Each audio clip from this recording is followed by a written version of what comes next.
Welcome to the Tech Egg. Don't get scrambled. Enjoy the video. You start by confirming the speaker and amplifier ratings so you match impedance and avoid damage.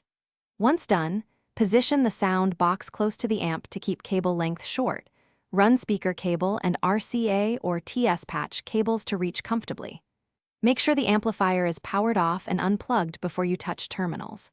Then strip 1/2 inch of insulation on speaker wire ends, twist strands tight, and tin if needed so connections are clean and secure before the next step.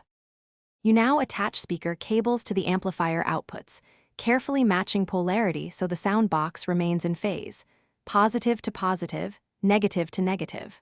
Once done, plug RCA or TS patch cables from your preamp or source into the amp input. Use the correct input selector on the amp. Make sure terminals are tightened without over-torquing.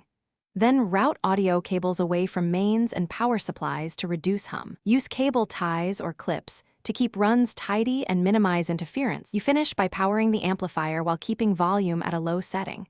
This prevents sudden spikes. Once powered, play a familiar track and slowly raise volume to check clarity, channel balance, and bass response.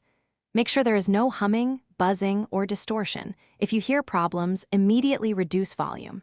Then recheck speaker polarity, cable seating, and grounding connections. Also confirm impedance compatibility.